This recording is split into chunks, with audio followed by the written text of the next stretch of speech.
श्री शिवाय नमस्तुभ्यम। दोस्तों, पूज्य गुरु जी ने अभी अपनी कल की शिव महापुराण की कथा 22 मई 2025 गुरुवार दशमी तिथि के दिन किया जाने वाला तुलसी की सूखी लकड़ी का एक ऐसा विशेष उपाय बताया है जो उन्होंने आज तक अपनी किसी भी कथा में नहीं बताया है।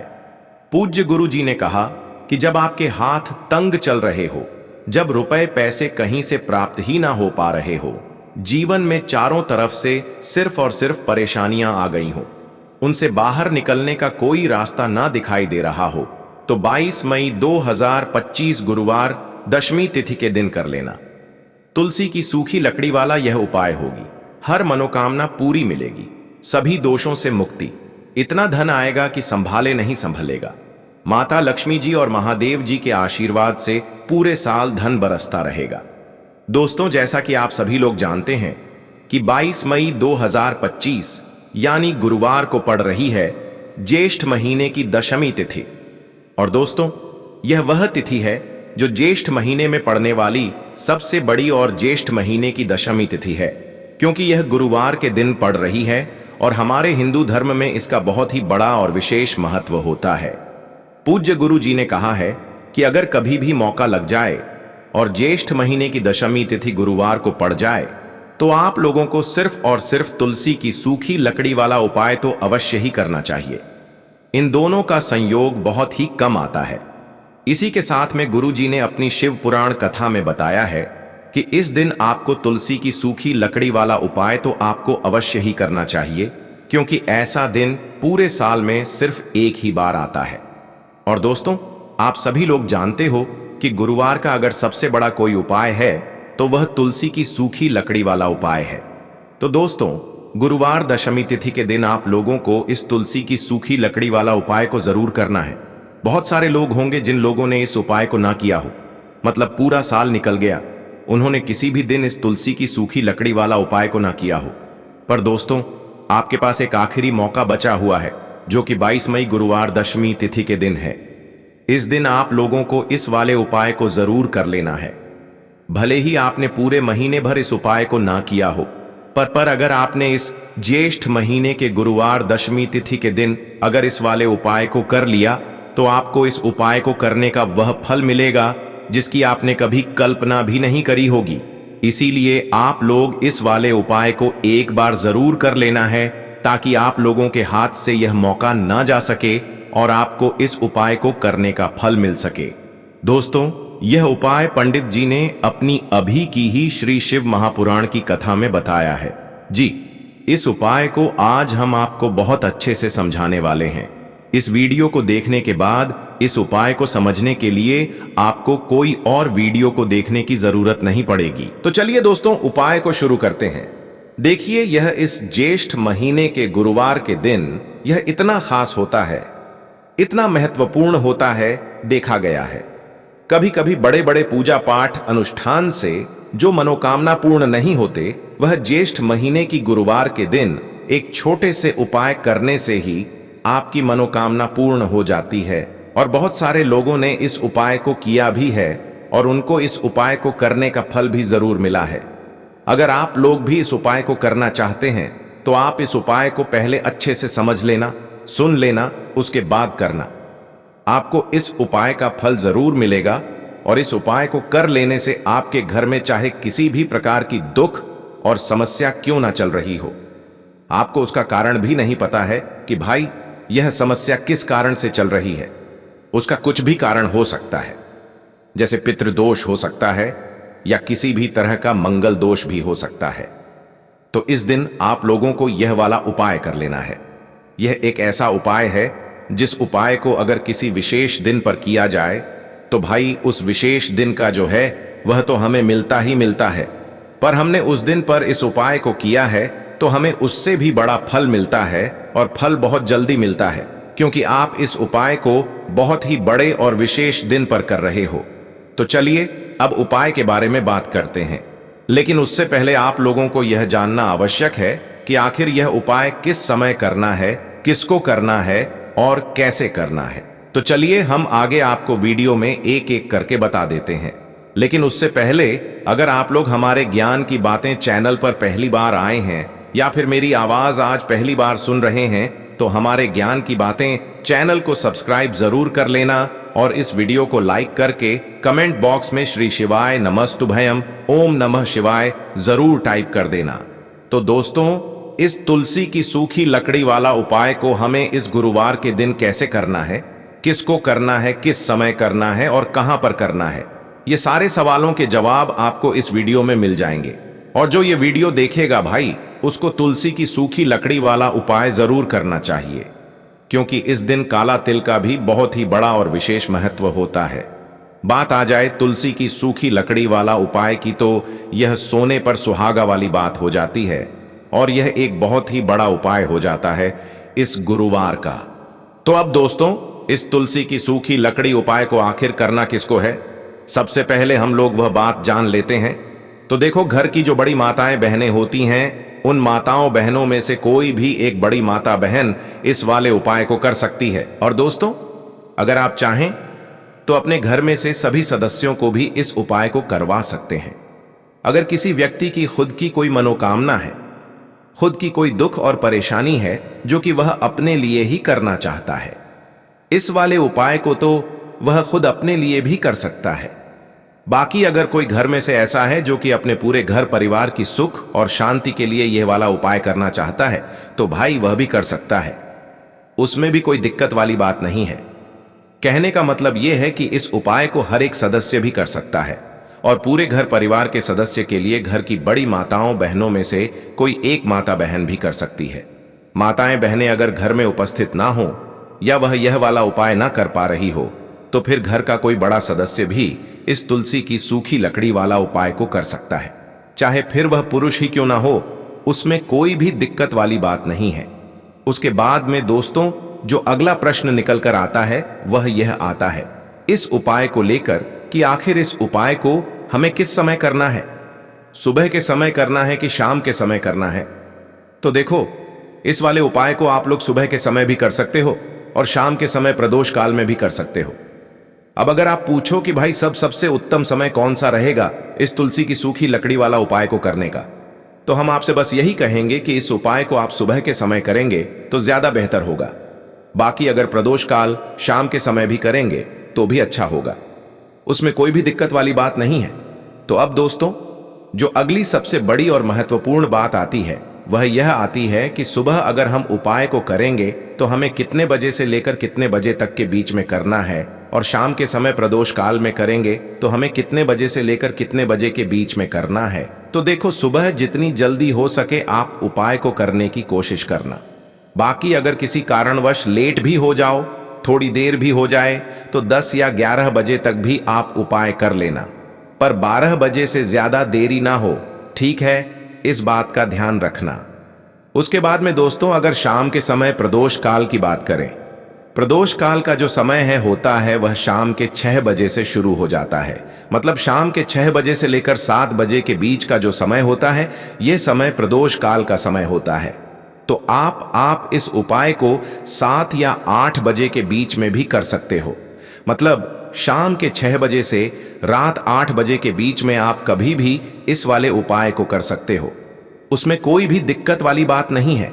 देखिए, यदि हम किसी भी प्रकार के उपाय को निश्चित दिन और निश्चित तिथि पर करते हैं तो इसका हमें बहुत अधिक लाभ मिलता है और इन उपायों को करने के बाद हमारे जीवन में बहुत अधिक परिवर्तन आता है। साथ ही साथ यह जो उपाय आपके जीवन की सारी परेशानियों को और सारी बाधाओं को दूर करने वाले हैं। देखिए दोस्तों, आज के इस पूरे ही वीडियो में हम आपको 3 चमत्कारिक उपाय बताने वाले हैं और यह तीनों ही उपाय बहुत ही खास और बहुत ही ज्यादा विशेष होने वाले हैं। तो चलिए दोस्तों, जान लेते हैं गुरुजी द्वारा बताए गए सबसे पहले उपाय के बारे में। ज्येष्ठ माह धन प्राप्ति उपाय, तुलसी की सूखी लकड़ी घर में रख देना।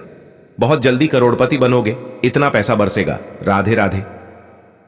दोस्तों, आपको किसी भी दिन तुलसी की सूखी लकड़ी का उपाय घर पर करना है और ऐसा समझ लीजिए कि तुलसी की सूखी लकड़ी का यह उपाय आपको बहुत जल्दी करोड़पति बनाएगा, क्योंकि जो ज्येष्ठ का महीना है यह श्री हरि विष्णु को सबसे प्रिय महीना है। तो देखिए, स्कंद पुराण में आता है कि भगवान विष्णु को सबसे प्रिय अगर कोई महीना है तो वह ज्येष्ठ का ही महीना है, और ज्येष्ठ के महीने में तुलसी के उपाय रातों रात आपके भाग्य को चमकाते हैं। ऐसे में आज की वीडियो में हम आपको तुलसी के ऐसे उपाय बताने जा रहे हैं जो रातों रात आपका भाग्य चमकाएंगे और बहुत जल्दी आपको महाधनी बनाएंगे। तो देखिए, श्री हरि विष्णु प्रसन्न होते हैं। जब भी आप मां तुलसी से जुड़ा हुआ कोई भी उपाय करते हैं, मां लक्ष्मी प्रसन्न होती हैं। जब आप श्री हरि विष्णु को प्रसन्न करते हैं, अब आज की वीडियो में जो उपाय हम आपको बताने जा रहे हैं, इस उपाय को करने से श्री हरि विष्णु तुरंत प्रसन्न होते हैं और सीधे सीधे आप मां लक्ष्मी को प्रसन्न कर लेते हैं। आपके जीवन में आप खुद अपने सौभाग्य को प्राप्त कर लेते हैं। इस छोटे से उपाय को करके तो देखिए। सबसे पहले बात कर लेते हैं कि जो मां तुलसी हैं, इनके बिना श्री हरि विष्णु का पूजन और श्री हरि विष्णु का भोग दोनों ही अधूरे हैं। ना कितनी टहनियां लेंगे? 7 टहनियां लेंगे। थोड़ा सा मौली धागा आपको लेना है और 7 तुलसी की सूखी लकड़ी को एक के अंदर एक यानी गट्ठा टाइप का बनाना है और उसको बांध देना है। ठीक है ना? सारी तुलसी की लकड़ियों को इकट्ठा करना है और मौली धागे से बांध देना है। बांध देंगे कलावा लपेटकर। अब आपको क्या करना है? रोली का तिलक इस तुलसी की सूखी लकड़ी पर आपको करना है। रोली का तिलक करेंगे। अगर चंदन है तो थोड़ा सा चंदन लगा दीजिए। अब यह तुलसी की जो सूखी लकड़ी है, यह आपको थोड़ी देर अपने घर के मंदिर में रखनी है, श्री हरि विष्णु के सामने, और एक देसी घी का दीपक आपको श्री हरि विष्णु के सामने लगाना है। दीपक गोलबाती का लगाएंगे और उसमें एक चुटकी पिसी हुई हल्दी डाल देंगे। ठीक है ना? श्री हरि विष्णु को हल्दी बहुत प्रिय है। दीपक लगा देंगे। थोड़ी देर वह जो तुलसी की लकड़ियां हैं उनको ऐसे ही रखा रहने देंगे। तिलक कर देंगे। अब थोड़ी देर बाद आपको क्या करना है? तुलसी की वह जो सूखी लकड़ियां आपने बांधी थीं कलाबे से, मौली धागे से, अब आपको उन्हें उठाना है। एक छोटे से लाल कपड़े में आप इसको रख लीजिए। ठीक है ना? लाल कपड़े में रख लीजिए। पीला कपड़ा हो तो पीले कपड़े में रख लीजिए। रखने के बाद आपको क्या करना है? इसकी पोटली टाइप की बना देनी है। धागे से लपेटकर मौली धागे से ही पोटली बना लीजिए। आराम से बंध जाती है। अब इस पोटली को आपको कहां रखना है? इसे आपको अपने घर के मुख्य द्वार पर टांगना है। ठीक है ना? अंदर की तरफ, बाहर की तरफ नहीं, अंदर की तरफ मुख्य द्वार पर अंदर की तरफ टांग दीजिए और मां लक्ष्मी का ध्यान करिए, श्री हरि विष्णु का ध्यान करिए। उनसे प्रार्थना करिए कि हे धन की देवी मां लक्ष्मी, आप मेरे घर में पधारिए और अपनी कृपा मुझ पर बरसाइए। इस तरह से आपको प्रार्थना करनी है और मंत्र बोलना है। ओम नमो भगवते वासुदेवाय नमः। 11 बार यह मंत्र बोलना है। एक दीपक आपको जिस दिन भी उपाय कर रहे हैं अपने घर के मुख्य द्वार पर प्रज्वलित करना है। चौमुखी दीपक यानी 4 बाती का दीपक लगाएंगे और थोड़ी सी हल्दी उस दीपक में भी डाल देंगे। मुख्य द्वार पर दीपक बाहर की तरफ लगाना है, सीधे हाथ पर। ठीक है ना? यह उपाय ज्येष्ठ में आप करिए और देखिए कि कैसे आप महाकरोड़पति बनते हैं, कैसे आपके पास पैसा आता है और कैसे आपके पास पैसा रुकता है। तो यह वही उपाय है जो रातों रात आपके भाग्य को चमकाएगा और आपको महाधनी बनाएगा। छोटा सा उपाय आपको महाकरोड़पति बना देगा अगर सच्ची श्रद्धा से आपने इस उपाय को कर लिया। साथ ही साथ ज्येष्ठ के महीने में अगर कोई जूते का दान कर देता है, जूते चप्पलों का कोई दान कर दे, इस माह में तो समझ लीजिए उसे हर वह वस्तु मिलती है जिसकी वह कल्पना करता है, जिसकी वह चाहता है। आपने अगर कुछ ऐसा सोचा है कि हां, मुझे यह वस्तु या मुझे यह चीज मिल जाए, मेरी यह इच्छा पूरी हो जाए, आपकी कोई भी इच्छा अधूरी है, पूरी नहीं हो रही, तो ज्येष्ठ माह में आप चाहे एक व्यक्ति को दान करें। जूते या चप्पल का दान जरूर करिए। जल का दान इस माह में करिए और फिर देखिए कि आपका भाग्य कैसे आपका साथ देता है और कैसे आप अपने जीवन में आगे बढ़ते चले जाते हैं। तो बहुत अच्छे से उपाय आपको बताया है। अब हम बात करते हैं दूसरे विशेष उपाय ई की। देखिए, यह उपाय भी आपको तुलसी जी के पौधे के वहां पर करना है। आपके भाग्य का उदय करने के लिए आपके घर में धन सम परेशानियां हैं, कर्ज की समस्या अगर दिन पर दिन बढ़ती जा रही है, खत्म नहीं हो रही है, बहुत ज्यादा परेशानियां हैं, तो आपको यह उपाय करना चाहिए। देखो करना क्या है, बहुत ध्यान से समझना। आपको मात्र तांबे के पात्र के अंदर जल लेना है, उस जल के अंदर एक चुटकी आपको हल्दी मिला देनी है, ठीक है? और साथ में लेना है कमल गट्टा। यह केवल उपाय गुरुवार दशमी तिथि के दिन करना। अगर आपको ऐसा लगता है कि आपके जीवन में अष्टलक्ष्मी का वास नहीं है, भाग्य का साथ आपको नहीं मिल पा रहा है, तो आप यह उपाय शनिवार के दिन कर सकते हैं, गुरुवार के दिन भी कर सकते हैं, ठीक है? शनिवार और गुरुवार दोनों दिन आप यह उपाय कर सकते हैं। देखो करना क्या है। इस टाइम के पात्र के अंदर हल्दी डाली और एक कमल गट्टा डाला। अब आपको तुलसी जी के वहां पर जाना है। देखिए, जब आप हल्दी डालोगे जल के पात्र के अंदर, तब आपको ओम नमो भगवते वासुदेवाय का 11 बार जाप करना है, फिर हल्दी डालना है। जब आप कमल गट्टा डालोगे, तब आपको ओम श्री नमः या ओम महालक्ष्मी नमः इस मंत्र का जाप करते हुए एक कमल गट्टा डालना है। 11 बार जाप करना है, ठीक है? कमल गट्टा और हल्दी दोनों होना चाहिए। कमल गट्टा महालक्ष्मी का प्रतीक माना जाता है और हल्दी जो है वह भगवान विष्णु के निमित्त आप हल्दी डालेंगे, ठीक है? इस जल को आपको तुलसी जी की जड़ में अर्पित करना है। ओम नमो भगते वासुदेवाय का जाप करते हुए बस इतना सा उपाय करना। धन संबंधित को कोई भी परेशानियां हैं वह सब दूर हो, ऐसी आपको प्रार्थना करनी है। कर्ज से जुड़ी कोई परेशानी हो तो ऐसी प्रार्थना करनी है कि यह दूर हो जाए। ऐसी कामना करते हुए यह दूसरा प्यारा सा उपाय आपको करना है। तो देखो, यह हो गया दूसरा उपाय, जो कि आप सुबह से लेकर के शाम तक कर सकते हैं। गुरुवार या शनिवार के दिन सिर्फ एक बार ही करना है। अब जो कमल गट्ट है, कमल गट्टे को आपको वहीं पर तुलसी जी के वहां पर रखे रहने देना है, आपको उठाना नहीं है। वह कमल गट्टा चाहे तो आप तुलसी जी की वहीं पर गांठ दें, ठीक है? तो भी चलेगा। तो इस प्रकार से आपको यह सुंदर सा उपाय करना है। अब हम बात करते हैं तीसरे उपाय की। ध्यान रखना, ये जो दूसरा उपाय है ये आपको आपके घर में ही करना है, बाहर कहीं पर भी मत करके आना, ठीक है? घर में अगर तुलसी जी हो तो ही आप यह उपाय कर सकते हैं। अब हम बात करते हैं तीसरे विशेष उपाय। देखो, भाग्य का साथ आपको मिले तो गुरु बृहस्पति को मजबूत करना बहुत जरूरी होता है।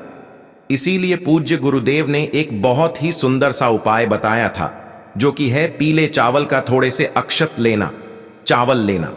अगर आपको ऐसा लगता है ना कि आपको किसी भी चीज में सफलता नहीं मिल पा रही है, किस्मत का साथ आपको नहीं मिल पा रहा है, तो पीले चावल लेना। पीले चावल कैसे करोगे? 11 चावल लेना साबुत, उसके अंदर पीला चंदन है वह आपको मिला देना है और चावल को पीला रंग कर देना है, ठीक है? साथ में लेना है एक बेल पत्र और साथ में लेना है तांबे के पात्र के अंदर जल, ठीक है? यह तीनों सामग्री लेकर के गुरुवार दशमी तिथि के दिन सुबह से लेकर के रात्रि तक, जब आपकी इच्छा हो तब आप यह उपाय कर सकते हैं।